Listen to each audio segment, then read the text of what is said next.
Saludos, os doy la bienvenida a este vuestro canal. Voy a seguir hablando de esta obra de Roger Garaudí, Promesas del Islam. Se me había olvidado comentar que la traducción es de Nuria Lago Jaraiz, traducción del francés.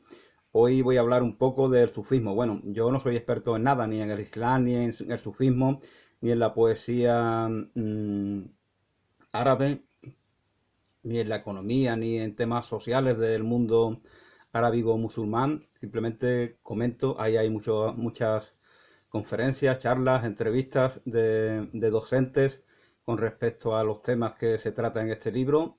Así que os invito a que los escuchéis también. El sufismo, una epopeya de la fe. El sufismo es una dimensión de la fe musulmana, su dimensión de interioridad. Cualquier intento de convertirlo en una corriente autónoma o una función separada lo degradaría. Sería contrario al Islam, la religión de la unidad. Es la religión de la unidad porque es la religión que no establece diferencias entre el cielo y la tierra, por ejemplo. De ahí esa entre para el musulmán es inconcebible muchas cosas que para los occidentales son normales, ¿no? Como eso de que la religión no se implique en lo social y en lo político, por ejemplo, como se hace en la tradición occidental, ¿no? Con el cristianismo. Ya tenemos normalizado de que es que, como si lo político fuera un poder ajeno a todo tipo de contenido religioso. Para el Islam la religión lo es todo y por lo tanto no se puede excluir al todo de ninguna de sus partes. Es una mentalidad completamente distinta. De hecho, en tiempos en que empezaba el protestantismo, solían acusar a España de moro, ¿no? De moro porque mezclaban política con religión. Eso es lo que porque ellos lo ven muy claro. Y ahora efectivamente en la realidad social en la cual vivimos hoy en día en Occidente, nos parece normal que la religión y la política estén aparte. Pero en realidad eso no es más que una forma de decir que la religión ya no sirve para nada, sino no sirve para organizarnos, que es la política, es la gestión de los temas sociales. Tiene que ver con la familia, tiene que ver con el bienestar, tiene que ver con la educación, con la realización del individuo, con la convivencia. Es decir, la política lo es todo. Si decimos que la religión no tiene nada que ver con lo que es todo, estamos diciendo que la religión no es nada, es un capricho, un adorno. Y efectivamente eso es la degradación, en la decadencia en la cual hoy vivimos en Occidente, la religión se convierte en nada. Y por eso la extrema derecha, por ejemplo, lo utiliza como arma de agresión hacia sus oponentes, manipulándola de manera espuria. Y por eso también en los países musulmanes se proyecta esta decadencia y el Islam ya no cumple su rol. Ellos inconscientemente se ven inferiores a Occidente, que es una paradoja, ¿no? Inferiores a una realidad decadente, que ya no puede mantenerse de por sí, que no tiene un elemento unificado, consistente. Por eso esa confrontación permanente que hay. Y bueno, y es que ya llevamos mucho tiempo viéndolo. Las guerras mundiales y todos los genocidios, todos los crímenes, todas las confrontaciones, la guerra civil española con 1 millón de muertos, con 125.000 niños asesinados, con miles y miles y miles y miles de mujeres violadas. Eh, Todos esos crímenes que se han perpetrado no son más que el indicio de esa decadencia, desgraciadamente. Sin embargo, para poder seguir en esa decadencia, ¿qué hacen los unos y los otros? Como decía Unamuno. Pues concebir ese crimen tan horrible que implica la muerte de cientos de miles de personas, concebirlo como un hecho fortuito, como un mal que viene de uno de los lados, que no es del lado del cual estoy yo. Ese dualismo que no tiene nada que ver con esa unidad a la cual me refería al principio, a la cual se refería el autor. El sufismo forma específicamente musulmana, el sufismo forma específicamente musulmana de espiritualidad. Es esencialmente un equilibrio entre el gran yihad, es decir, la lucha interna contra todo deseo que desvía al hombre de su centro, y el pequeño yihad. Dicen que en la danza del derviche, que se levanta la palma de la mano hacia el cielo, y la palma izquierda, la palma de la mano izquierda, pues la apunta hacia la tierra, para escenificar esa unidad a la cual me refería, y entonces danza en torno suyo, apoyándose en el talón izquierdo, que dicen que es el talón de Aquiles, ¿no? Ese talón que nos une a la tierra, que nos recuerda que tenemos esa vulnerabilidad propia de todo lo encarnado. Pues girando sobre ese talón, pues van de esa manera. Es una oración. El baile del derviche es una oración, como lo es la saeta, por ejemplo, aquí en Andalucía. La saeta es una oración.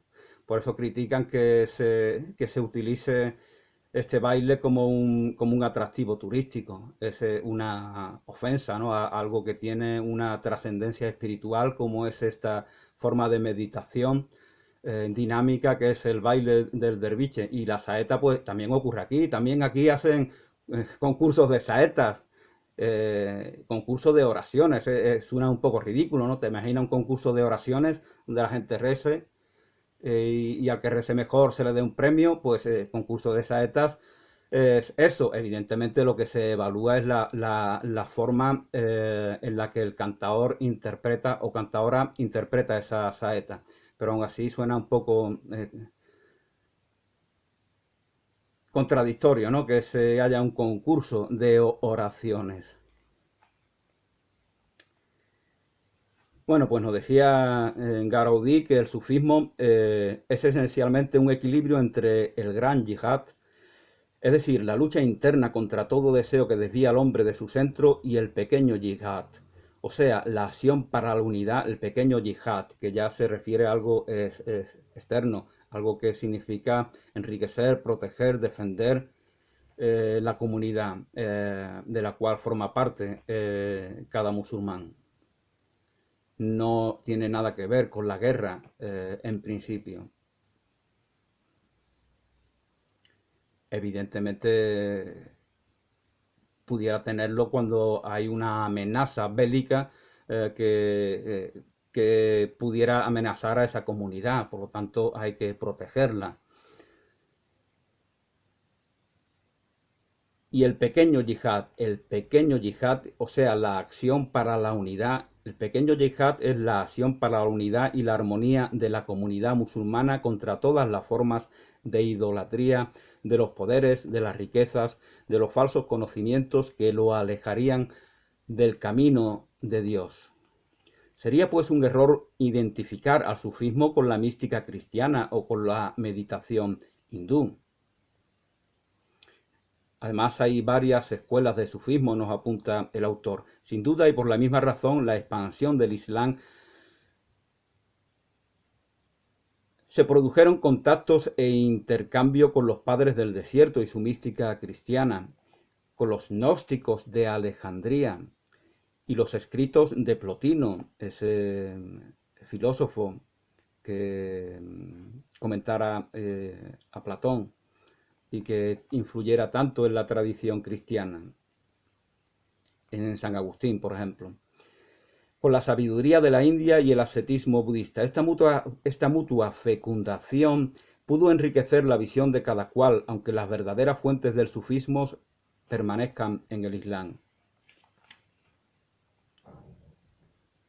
El misticismo cristiano es el diálogo con la persona de Jesús, a través del que Dios viene a morar en la vida del cristiano.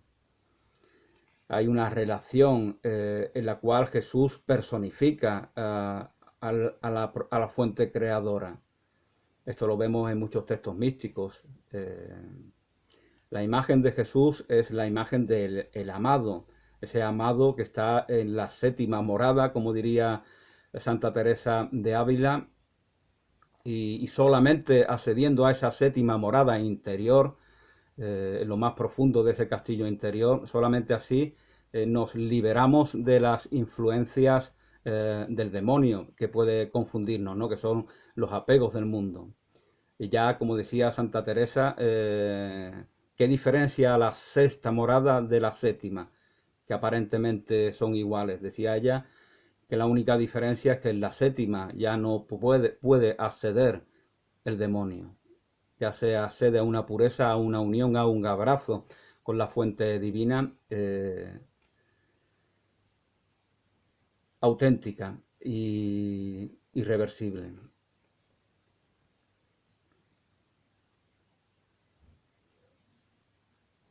El misticismo cristiano es el diálogo con la persona de Jesús, diálogos de un curso de amor. Se me viene ahora a la memoria, no es un diálogo eh, con un interlocutor interior,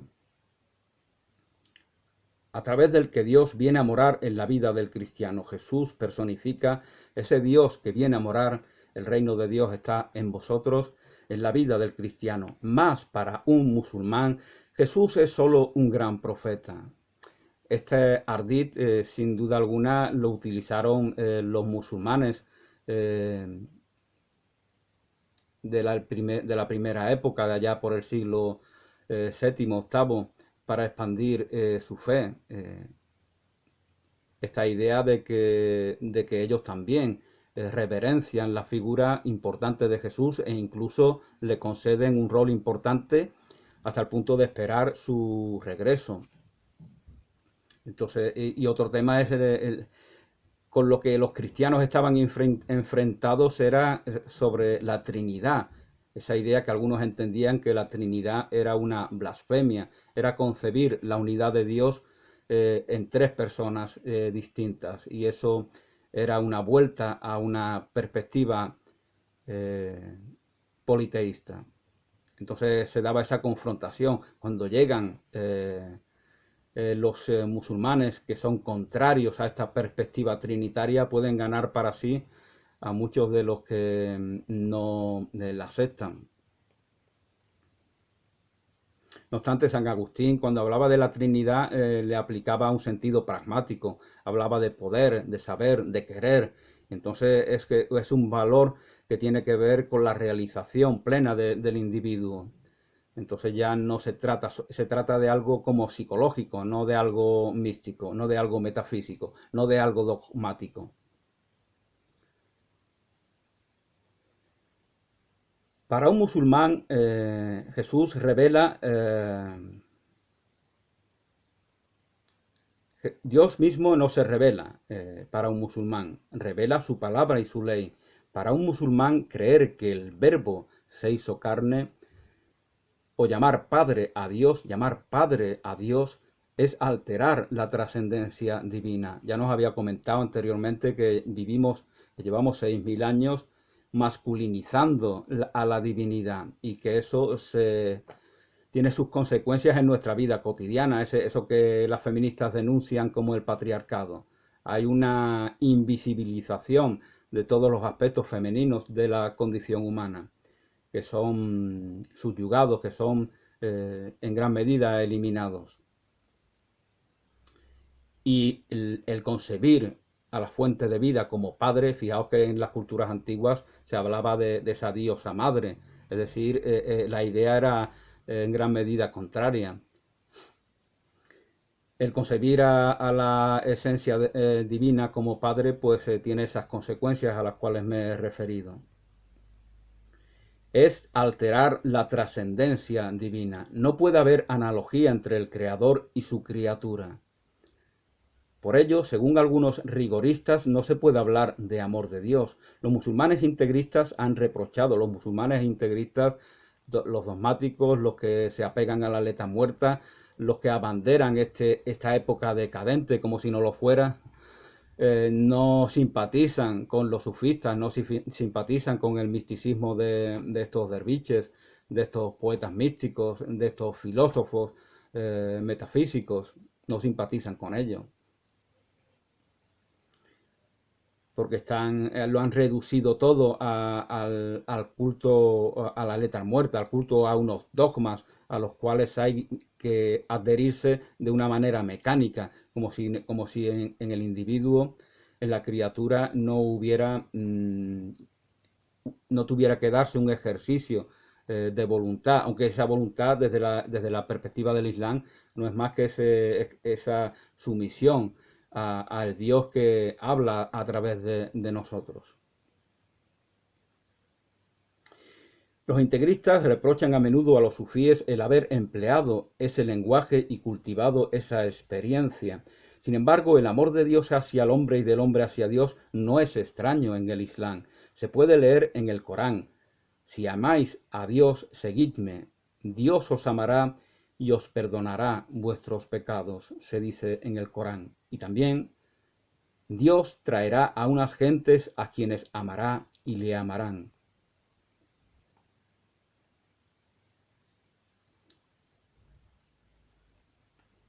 Para el sufí llega una etapa suprema de su andadura en que la ley no le resulta ya una orden externa, sino que ha logrado una extinción de sus deseos, tal que la voluntad de Dios puede habitarlo por entero, con lo cual la referencia externa no tiene ya función alguna. Esa voluntad divina se ha convertido en su mismo centro. Esa es la más elevada libertad de un sufí, que desde ese momento no actúa ya más que en función del todo, de la unidad del todo.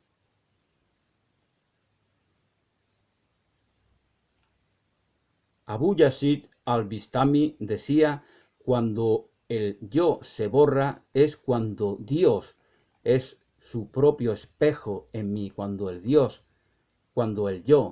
el ego, como se dice actualmente, desaparece, entonces emerge el Dios en mí. O con las palabras de Abu Yazid al-Bistami, Dios es su propio espejo en mí, que no es exactamente lo mismo. He aquí una enseñanza puramente coránica. En el Corán se nos dice que quien estaba muerto y le hemos resucitado y dado una luz con la que anda entre los hombres, ¿es igual a quien está en las tinieblas y no sale de ellas?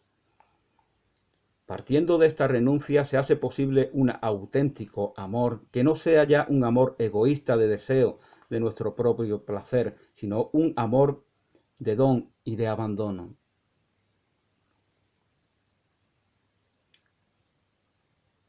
Dar a entender que ese amor no es propio del Islam sería dar de él una imagen caricaturesca. Por el contrario, y como se mostrará en lo relativo a la poesía islámica, que es el capítulo final del libro, y que evidentemente guarda relación con la filosofía sufí, en el sentido de que muchos sufíes eran también grandes poetas, como Rumi, por ejemplo.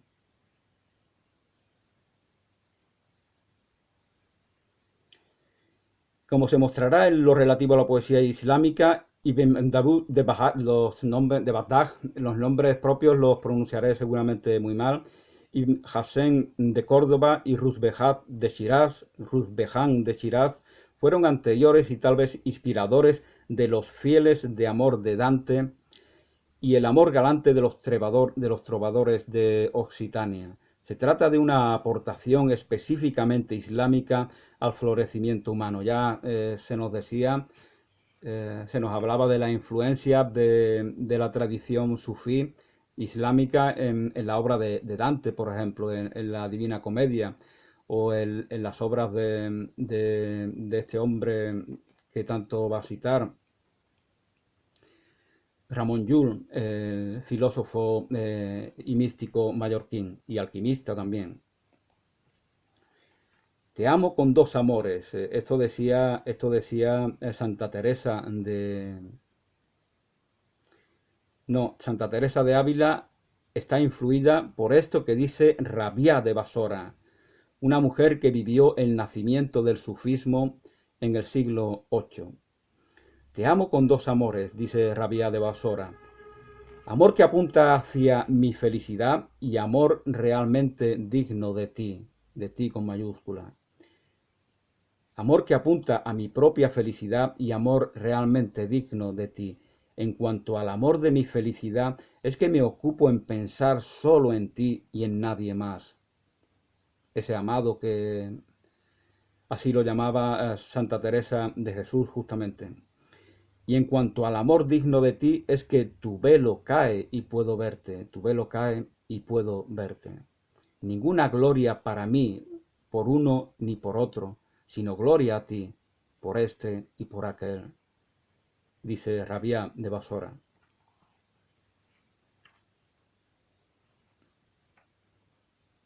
El tercer punto de confluencia, estoy leyendo algunos párrafos, evidentemente, no todos.